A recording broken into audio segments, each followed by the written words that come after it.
Dear students, good morning. आप सबों का हार्दिक स्वागत है। मैं गिरीश कुमार। अभी हम लोग ये सीबीएसई बेस्ड सैम्पल पेपर्स का पार्ट हम लोग देख रहे हैं। उसको देखिए, अभी हम पहला वीडियो में सारे रूल्स रेगुलेशंस, कौन चैप्टर से कितने मार्क्स आने वाले हैं उससे रिलेटेड और मैट्रिक्स का कुछ न्यूमेरिकल्स हम बनाए थे। अभी देखिए, एक ये बहुत ही इम्पोर्टेंट क्वेश्चंस है। इस टाइप से बहुत सारा एग्जाम्पल्स आता है एग्जाम में, ऑब्जेक्टिव टाइप में, है ना। तो यहाँ कह रहा है कि assume X Y Z W and P R the matrices of order 2/n 3/k 2/p n/3 and p/k respectively. तो so that P Y plus W I will be, ये आपके पास चार ऑप्शंस दिए रहेंगे। अब इसको कितना क्विक आप सॉल्व करोगे, तो ये बिना प्रैक्टिस जब नहीं रहेगा तो कैसे करोगे, कौन सा ऑप्शन सही होगा। अभी आप देखो, अगर ये प्रैक्टिस करोगे तो यहाँ पर आप लिखो कि x जो है सो थोड़ा सा दिमाग में ले लो कि कितने ऑर्डर का मैट्रिक्स है, 2/n ऑर्डर का। y जो है सो कितने ऑर्डर का मैट्रिक्स है, 3/k ऑर्डर का। z जो है कितने ऑर्डर का मैट्रिक्स है, 2/p ऑर्डर का। और W जो है सो कितने ऑर्डर का मैट्रिक्स है, n/3 ऑर्डर का। और P जो है सो मेरा क्या दिया हुआ है, p/k ऑर्डर का, है ना दोस्तों। तो अब आप देखो, हमको लाना है क्या, py और प्लस wi। इसमें क्या दिमाग लगाना है, क्या दिमाग लगाएंगे कि p इंटू वाई, दो मैट्रिक्स यहां पर ये मल्टीप्लीकेशन कब एग्जिस्ट करेगा, जब py जो है सो कब एग्जिस्ट करेगा, ये बताओ। p और y एग्जिस्ट कब करेगा, जैसे ये मान लो p का ऑर्डर कितना दिया हुआ है, p का p/k है और y का ऑर्डर कितना है, 3/k। तो दोस्तों, जब भी दो मैट्रिक्स को हम मल्टीप्लाई तभी कर सकते हैं जब इसका कॉलम इसके रॉ के बराबर होना चाहिए। मल्टीप्लीकेशन रूल यही कहता है ना, एग्जिस्ट कब करेगा, जब इसका कॉलम, मतलब कैसे गुना करता है, इधर से लेकर के ऐसे, पहला वाला का ये और इधर वाला ये जो आएगा कॉलम, और इधर में जो रहता है ये सब रो रहता है, तो रो बाय कॉलम करते हैं मल्टीप्लाई। तो कब एग्जिस्ट करेगा p इंटू वाई, जब इसका कॉलम क्या है k और इसका रो क्या है 3। तो जब इसका कॉलम और इसका रो बराबर होगा, इसका मतलब यहां से देखो k किसके बराबर होना चाहिए, 3 के बराबर होना चाहिए। तो यहां पर k का वैल्यू 3 आ रहा है, लेकिन अब w और y में हमको देखना है कि w ये कितने ऑर्डर का है, n/3 का, और y ये कितने ऑर्डर का है, 3/k का। तो दोस्तों, इसका भी यहां पर कॉलम और इसका रो 3 बराबर है, तो इसका मतलब ये मल्टीप्लीकेबल है। अब देखिए, ये दोनों को, इसको और इसको ऐड करना है। तो ऐड कब होता है मैट्रिक्स, जब दोनों का ऑर्डर, जैसे ये प्रोडक्ट आ गया, ये जो py जो हमको मिलेगा, py मिलेगा, वो क्या मिलेगा, p/k का मिलेगा। कितना जो रिजल्ट आएगा वो कितने ऑर्डर का मिलेगा, फर्स्ट और लास्ट वाला। तो p/k ऑर्डर का आफ्टर मल्टीप्लीकेशन, मल्टीप्लाई करने के बाद जो मैट्रिक्स मिलेगा वो फर्स्ट और लास्ट, मतलब p/k ऑर्डर का मिलेगा। wi जो है सो कितने ऑर्डर का मिलेगा, ये फर्स्ट और लास्ट, मतलब n/k ऑर्डर का मिलेगा। और अब इसको जोड़ना तभी संभव है जब ये पार्ट बराबर, ऑर्डर क्या हो, सेम हो। तो pk और nk, pk जो ऑर्डर है और nk जो ऑर्डर है ये समान होना चाहिए। तो k तो है, n और p बराबर होना चाहिए, n इजिकल टू p बराबर होना चाहिए। तो देखिए, n इजिकल टू p बराबर होना चाहिए। तो ये मिला हमको, यहां से फाइनल आउटपुट मिला कि k का वैल्यू 3 होना चाहिए और n और p बराबर होना चाहिए। तो देखिए, किसमें दिख रहा, तो k का वैल्यू 3 और p बराबर n, मतलब ऑप्शन नंबर ए सही होगा। तो इतना जो है सो ये प्रैक्टिस जो है, देखिए कितना लेंदी टाइप का क्वेश्चन है, बहुत आसान, लेकिन थोड़ा सा पैसेंस रखना होगा कि ये सब लिख करके। तो ये अब कहोगे इसका कोई ट्रिक्स अपनाओ, कोई ये करो, तो ऐसा कुछ नहीं है, बस थोड़ा सा प्रैक्टिस करना है। और इसको अभी से इतना प्रैक्टिस कर दो कि एग्जाम में सोचना ज्यादा नहीं पड़े, इतना ज्यादा लिखना नहीं पड़े, डायरेक्ट यहीं पर जो है सो तुम सोच सकते हो कि इसका जो है सो py कब संभव है, जब इसका कॉलम इसका रो बराबर हो जाएगा और ये दोनों का प्रोडक्ट यहां पर देख लेगा सीधा। इतना करने का जरूरत नहीं है, सिर्फ इतना से हम काम चला लेंगे कि ये दोनों का एडिशन कब संभव है, जब इसका ऑर्डर सेम होगा। तो ये केस सेम है, मतलब यहीं से पता चल जाएगा, सब लिखने की आवश्यकता है नहीं कि p और n बराबर होगा, क्योंकि k इक्वल है तो np बराबर होगा, और यहां से कॉलम और रो बराबर होगा तो ये के का मान 3 आएगा। तो ये ऑप्शन देखते ही ये पता चलना चाहिए, इतना प्रैक्टिस होना चाहिए। ये बहुत सारा न्यूमेरिकल्स हर एक एनसीईआरटी में या कोई भी रेफरेंस बुक ले लो, सब में इस टाइप का एग्जांपल्स, तो आप 10-20 एग्जांपल्स ऐसा बना लो ताकि ये एक्सपीरियंस हो जाओ बनाने का, वहां देखने से कुछ नया नहीं लगे और आसानी से हो जाए। ये क्वेश्चन बहुत बार पूछा, अभी भी सैंपल पेपर में डाला हुआ है। ओके, देखो एक क्वेश्चन है दोस्तों, इंक्रीजिंग डिक्रीजिंग, कहता है कि the interval in which the function f defined by fx is equal to exponential of x is strictly increasing. तो हम जैसे स्ट्रिक्टली इंक्रीजिंग देखेंगे तो क्या हमारा इंक्रीजिंग का कहानी है कि उसका डिफरेंशिएशन f डैश x जो है सो पॉजिटिव होना चाहिए, होना चाहिए ना। तो बता यहां पर f डैश x निकालेंगे जब, तो f डैश x क्या होगा, ex का डिफरेंशिएशन ex ही आएगा, और इसका डोमेन जो होता है सो हमेशा पॉजिटिव रियल नंबर। आप जैसे इसका वैल्यू बैठाएंगे तो हमेशा ये स्ट्रिक्टली इंक्रीजिंग आएगा, चाहे वो वैल्यू कहीं से भी हो, पूरे रियल नंबर में। माइनस इंफिनिटी से इंफिनिटी के बीच का कोई भी पॉजिटिव, चूंकि ये 2 पॉइंट ई का वैल्यू कितना होता है 2 पॉइंट समथिंग, अब इसका हम पावर जब करेंगे 2.41 का, चाहे वो नेगेटिव पावर हो चाहे, तो 1/2.41 का पावर 10 करो तो हमेशा कुछ ना कुछ वैल्यू देगा, पॉजिटिव वैल्यू देगा। तो इसलिए चाहे कहीं भी रखो इसका फंक्शन पूरे रियल नंबर पर, x का वैल्यू ये हमेशा जो है सो f डैश x क्या देगा, पॉजिटिव वैल्यू देगा। इसलिए ये पूरे रियल नंबर पर क्या होगा, स्ट्रिक्टली इंक्रीजिंग फंक्शन है ये। तो ये इसका इंटरवल पूरा रियल नंबर मतलब माइनस इंफिनिटी टू इंफिनिटी, ये ऑप्शन नंबर सी सही होगा। समझ में आ रही है। तो ये सब डोमेन रेंज ये सब पढ़ा है, इसको बहुत रिवीजन की आवश्यकता है, इसको कंफर्म करो। क्लियर, अच्छे से थ्योरी देख करके कि किसका डोमेन क्या है, एक्सपोनेंशियल लॉगरिथमिक क्या क्या है, ये सारा बताया हुआ है, और सब करके इसको देखना है कि हमको कैसे कैसे कहां जाना है।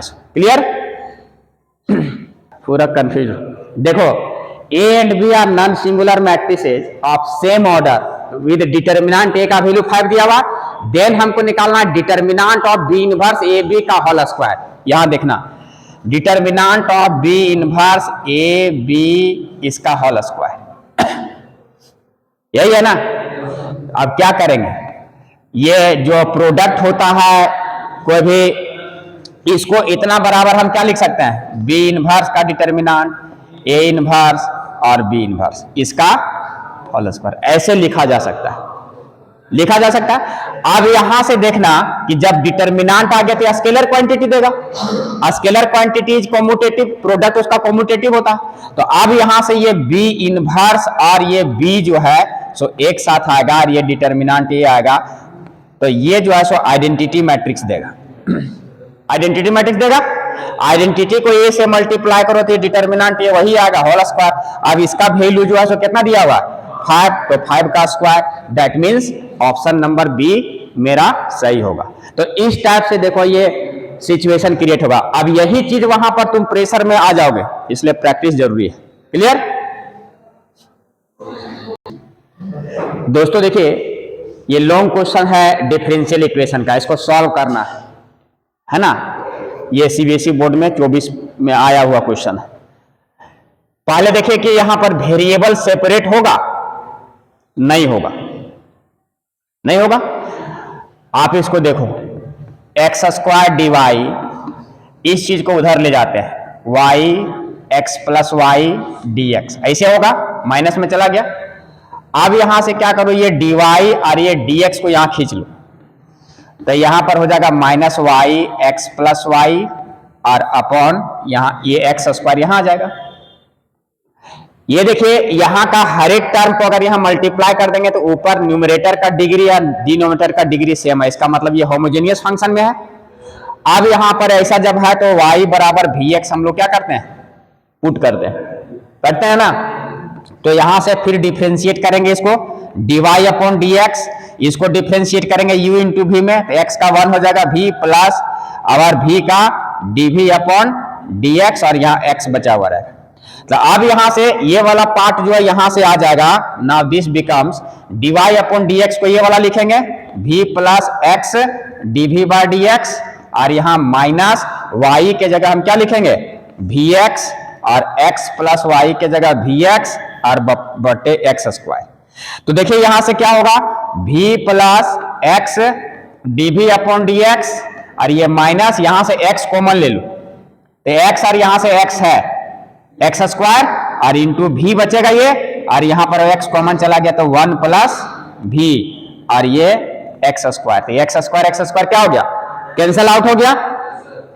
अब यहां से फिर हम क्या करेंगे, दिस इंप्लाइज ये v को हम इधर ले जाएंगे, यहां बचेगा x dv upon dx, this is equal to यहां आ जाएगा माइनस क्या बच गया, ये अंदर मल्टीप्लाई कर देंगे तो माइनस v और minus v square, minus v square, और ये भी उधर जाके माइनस v आ जाएगा RHS में, तो this becomes x dv upon dx, this is equal to minus 2v और माइनस v स्क्वायर।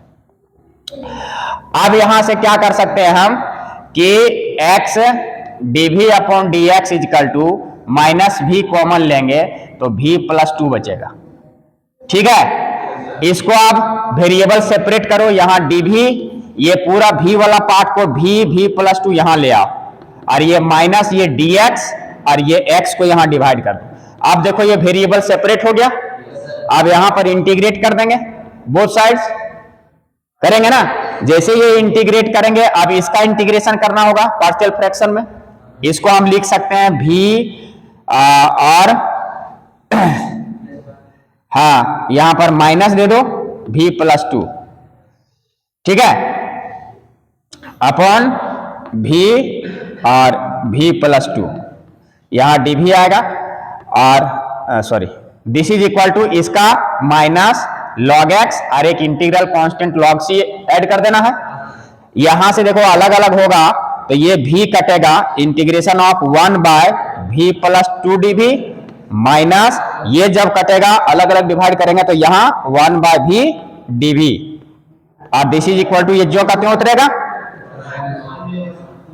हाँ यहां पर बैलेंस करना होगा इसको, ये v कटेगा तो यहां पर माइनस 2 आएगा ना, तो माइनस 1 बाय 2 से यहां पर क्या करना होगा, डिवाइड करना होगा, ये माइनस हाफ यहां आएगा, माइनस हाफ आएगा ना, ये हो जाएगा log ऑफ v प्लस 2 और माइनस log ऑफ v होगा ना, और यहां पर log ऑफ इसको हम लोग लिख सकते हैं c बाय x, ठीक है, क्लियर यहां तक। ये अगर ये माइनस 2 को हम यहां पर ले जाएंगे, यहां पर इसको हम लोग क्या लिख सकते हैं, log v plus 2 by v, log m minus log n को log m बाय n, ये माइनस को इधर ले जाए यहां माइनस 2 तो ये पावर में आ जाएगा, तो बराबर log c बाय x का पावर माइनस 2 चला जाएगा। बात में आ रही है। अब यहां से log को हम क्या कर सकते हैं, हाँ log को हटा सकते हैं। अब यहां से log जैसे हटेगा ये आ जाएगा मेरा, this implies v plus 2 by v और this is equal to c by x का पावर माइनस 2। अब v के जगह फिर हम y बराबर क्या माने थे, vx, तो v के जगह y बाय x, तो v के जगह y बाय x प्लस 2 और ये y बाय x, और यहां से इसको हम लोग 1 बाय c बाय x का होल स्क्वायर लिख सकते हैं, तो ये x स्क्वायर ऊपर चला जाएगा और नीचे c स्क्वायर आ जाएगा। यहां क्या होगा, y प्लस 2x बटा x और ये x by y, x cancel, यहां से x square by c square, इसको थोड़ा सा सिंप्लीफाई करके लिख देना, y प्लस 2x और इजकल टू यहां पर इसको ले जाएंगे तो x square y x square और c स्क्वायर को क्रॉस मल्टीप्लाई यहां करा दो, इस टाइप से इसको यहां पर ला करके सजा के लिख देना है ना, बात में आ रही है। तो इस टाइप से इसका सॉल्यूशन आएगा, क्लियर। तो दोस्तों ये सब हर एक क्वेश्चन को इसी टाइप से हम आपको याद दिलाते रहेंगे, प्रैक्टिस बहुत कराए हैं, सारे न्यूमेरिकल बनवाए, लेकिन बीच बीच में हम वीडियो लेकर के आते रहेंगे, मॉडल सेट का, मॉडल पेपर का, सैंपल क्वेश्चंस, और आप मेरे साथ एंजॉय करो और एकदम एग्जाम की तैयारी अच्छे से करो। तो ऑल द बेस्ट, फिर हम मिलते रहेंगे। आज के सेशन में इतना ही, हम विदा लेते हैं आपसे। अगर वीडियो पसंद आए लाइक शेयर एंड सब्सक्राइब जरूर करें और जरूर पढ़ें। बहुत बहुत धन्यवाद। जय हिंद, जय भारत।